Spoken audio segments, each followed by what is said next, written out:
There we go. Just coming on here to wish you all a happy Thanksgiving, which I already did before, but I want to do it again.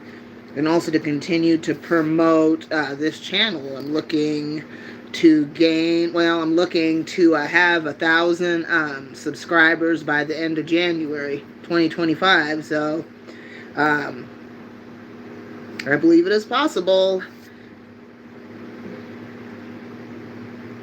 And like I said, with this channel, I do a lot of reviews on various things. I review restaurants, I review movies, I review retail stores, I review law enforcement, I review hospitals, I review public transportation. Lately, I've been reviewing, a little bit of music here and there because I am a huge music fan. I really like rock. I like classic rock. Um, which caused me to catch a lot of heat from other black people. Evidently, with me being black, I'm only supposed to listen to rap music. Go figure, huh? And no. And honestly, the only rap artist I even remotely like at all, and I don't even listen to him anymore, it would be Eminem. I mean, I give the guy props. He's been clean and sober for, way longer than I've been clean and sober. I think it's been like, what, 15 years, I think he's been clean and sober, which, good for him. I couldn't imagine trying to get clean and sober and stay clean and sober in Hollywood. I just don't think I personally could do that. It's like, okay, you have like a limitless amount of cash to spend. You have friends in high places, friends in low places. What's to stop you? You know what I mean? I never understood how people can, get clean in Hollywood and stay clean. Like Robert Downey Jr., that man, he also has my respect, not just because he's a very good actor and I like Iron Man, but just the fact that he was able to get clean and sober in Hollywood and stay clean and sober. And he had it tough, like a lot of people do that struggle with recovery and addiction. It was something that was placed in front of him when he was just a kid by his own dad, which, that doesn't surprise me, though. A lot of people have said that they, when they were in the throes of addiction, they used drugs with their parents. That's not anything new, but it's just beautiful how he was able to rise above that and stay clean and sober. I think he's been clean and sober since 2003. Don't quote me on that, but I think. Yeah, so, good for him. He did a great job. All right. Oh, yeah, I was talking about music and my music taste. Like I said, I love rock music. I love classic rock. I love, Christian music. Well, not all of it, but some of it. Like I said, Austin French, he's a pretty good Christian musician. And then you have for King and Country, I really like them. They're pretty good. Michael W. Smith, he's not bad. And I remember I was telling a friend of mine, a really close friend of mine recently, about how back when I was in elementary school, I was talking about, I wish I could listen to this music and blah, blah, blah. And then the kids, my classmates were like, well, what kind of music do you listen to? And I'm like, well, my mom makes me listen to Christian music. This is me back in elementary school, right? And they're like, well, you'll never be a good rocker if you listen to Christian music. And it's like, whatever. I believed them back then. But yeah, I mean, you can be a Christian and listen to rock music. You can be a rocker. I know plenty of Christians who are rockers. And just the fact that somebody's going to be like, oh, yeah, you can't do that because of this. People, they'll do whatever they can to try to, discourage you, from being you. Don't let them do that. Don't ever let them do that. Don't let them tell you what you can and can't do, as long as you're not breaking any laws or doing anything that's going to hurt yourself or somebody else. Don't let them tell you that you can or can't do it. I mean, come on now. Music, I mean, there's some out there that's horrible and I wouldn't recommend, but just music in general, I feel like it has, healing properties. I really do. It can help you think. It can help you study. It can calm you down. And I gotta say, one of my biggest regrets is that I did not stick with playing the violin. How old am I now? Yeah, 46. So I've... the last time I played a violin was 36 years ago.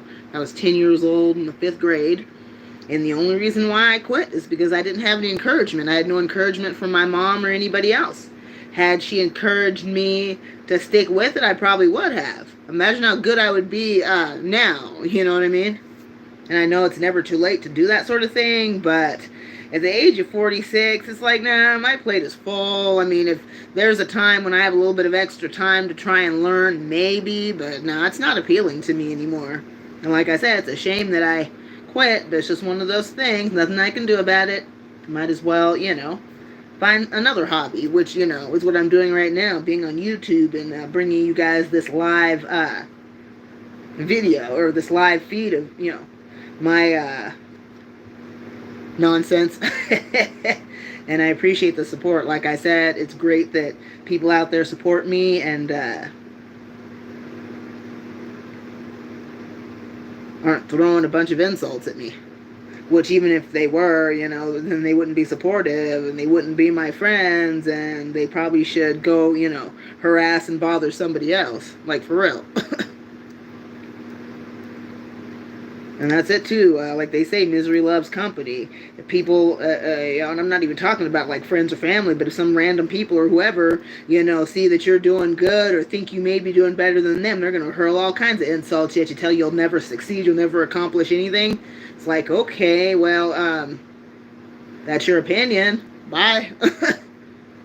Yeah. You got to have that self-love. If you have that self-love and you know who you are, somebody's foolishness isn't going to faze you because you already know who you are. You already know what you're capable of. Yeah. And that's important to love yourself and to know who you are. Because at the end of the day, that's the only one that's going to really, really love you unconditionally. It's going to be God who's going to love you unconditionally, and it's going to be you when you are able to accept the person that you are and love that person that you are. Yeah? I mean, for years and years I struggled with, the whole self-love thing, all because I was listening to a bunch of wounded, broken people hurling insults at me instead of looking at themselves. Like, how are you going to be 40-something, almost 50 years old, and going to tell an 18-year-old kid that they have no future? And calling them all kinds of names. It's like, dude, you're bothering somebody who hasn't even started out in life. And you're almost 50 years old and nothing to show for it. Except your big mouth and your failed life. That's it. And that's how it was. So, like I said, it took me years to get past all, the verbal onslaughts of my ex-husband. Well, actually, both of them. Neither one, were a cakewalk to be around.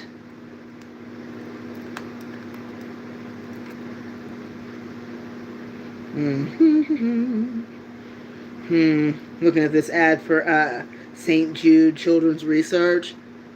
That's one positive thing I can say about my mom, is she donated to their cause, on a regular basis. Up until she couldn't anymore.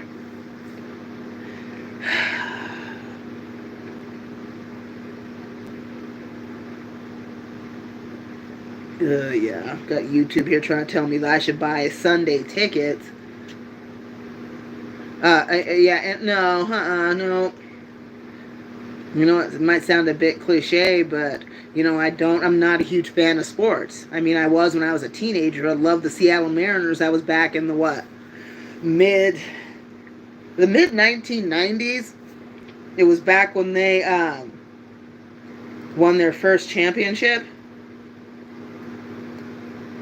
Or when they made it to the playoffs for the first time. I think that was back in 1994. Back then, Edgar Martinez, he was a big deal. Tino Martinez, I think Alex Rodriguez was still there. Joey Cora, I met him. Who else? Dan Wilson, Randy Johnson. Who else? You see, there was a bunch of them.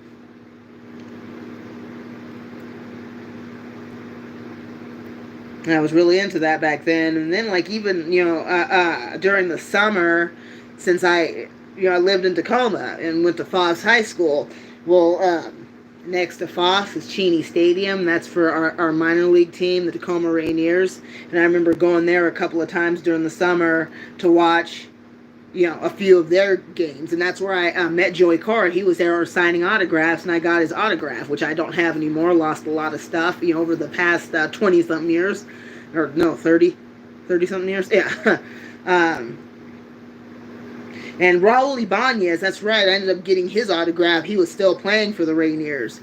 I feel like he was, going back and forth from the Mariners to the Rainiers and whatnot, and going back. 'Cause I don't know, I don't remember. It's kind of all, foggy and hazy for me. It's very strange how there are gaps in my memory, and some stuff is like, I don't know. I mean, I know that this happened, but I don't have all the details. You know what I mean? Yeah, but it was good times.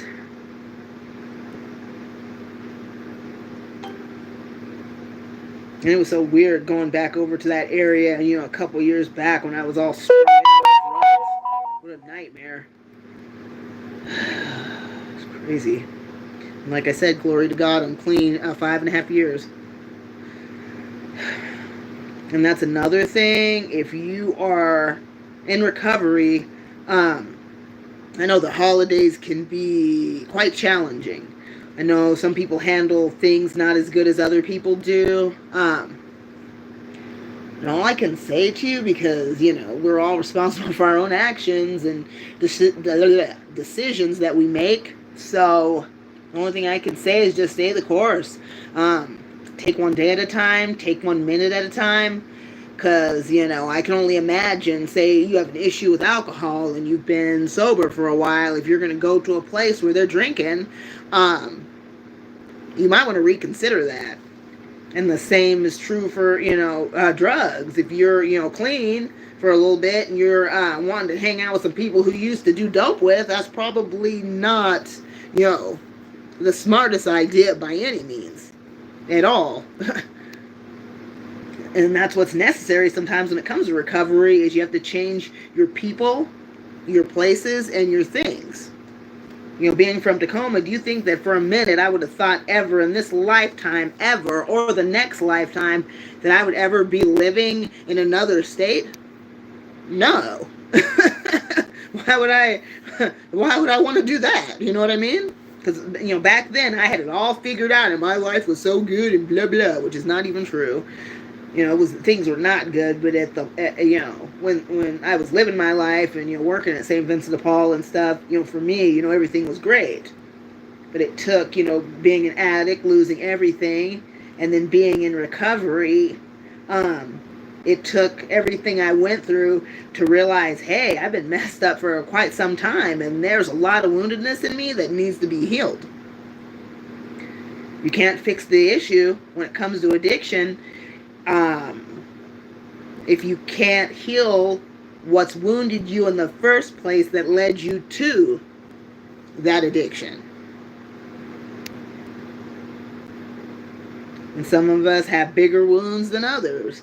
And some of us are able to heal from those wounds faster than others. It's just one of those things, man. Everybody's different. And whether you believe in, even if you don't believe in a higher power, you got to believe in yourself. With the Life Recovery Program, you don't have to be a believer to go through the program and do everything that you're supposed to do and graduate.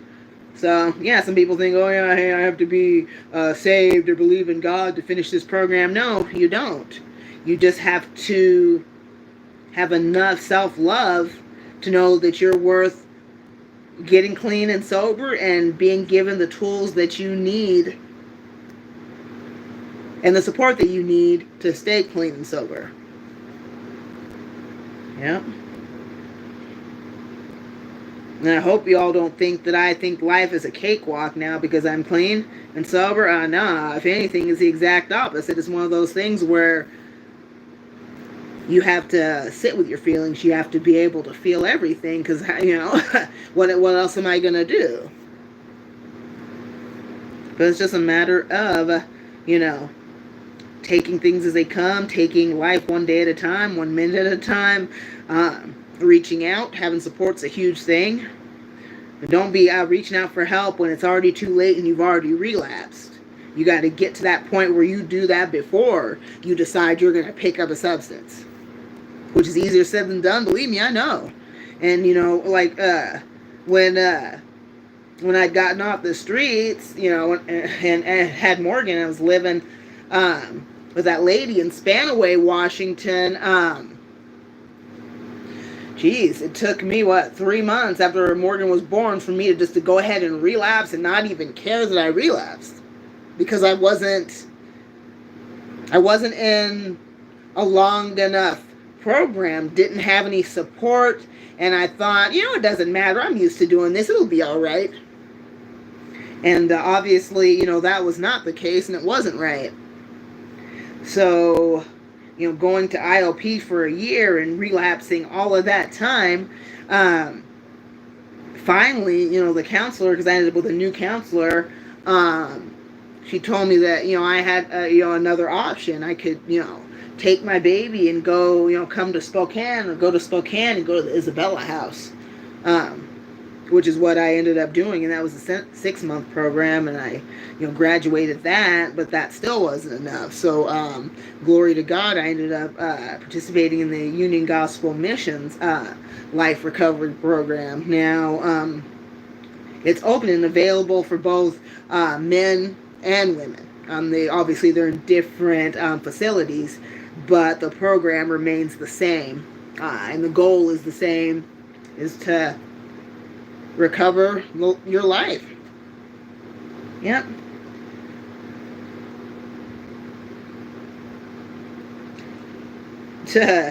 I watched this YouTube channel with this little white kitty cat. It's called Mini Kittens. That's the name of it. And you got this cute little adorable white kitten, and his mama, she's white too, and then she has some bigger babies that are like multicolored. And the little white kitty cat, he's still really small, or about half the size of his brothers, and they keep wanting to play with him, and it's like he gets scared and he always runs away when they want to come and play. Yeah, I know, the things I find amusing are, I don't know, just silliness.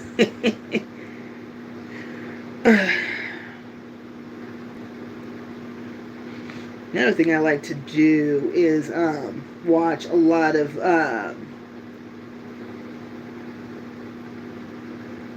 driving tour videos. Like, I watch a lot of driving tours of San Diego, California, a lot of driving tours of Denver, Colorado.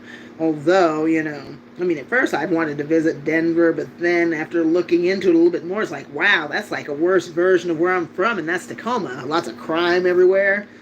You got to constantly look over your shoulder. I don't have time for all that. I'm not saying that San Diego is way better, but it sounds like it's way better, and I've always wanted to go.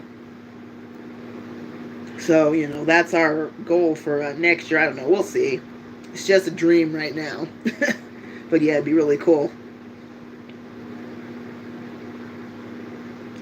Oh, and another channel I like to watch is James Willows. He owns that Willows Huckleberry Land over in Coram, Montana. I believe it's Coram.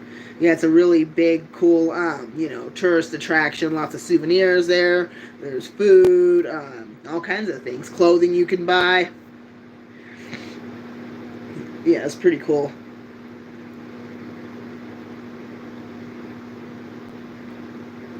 How In-N-Out turned a $4 burger into $2 billion a year. Yeah, see, we went by there when we were in California, but we didn't stop.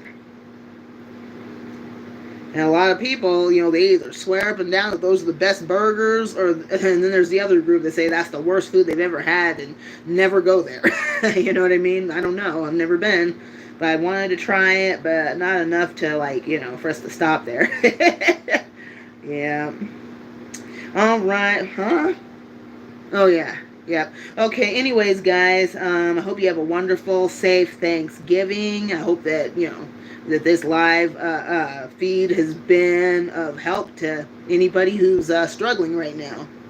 You're not alone, just so you know. It's very important for people to know that they're not alone in their struggles and that there is help out there. What else? I'm going to look at Elephant Seal. It's a big picture on one of my calendar for November 2024. Yeah. Anyways, so yeah, have a great night. Stay safe, guys. And if you aren't subscribed to this channel, please do so. Because I think I'm pretty entertaining, even if half the stuff that I say is silly. I still think I make some sort of impact. I'm hoping it's a positive one, or at the very least, a neutral one. All right. Love you guys. Have a great night. Bye.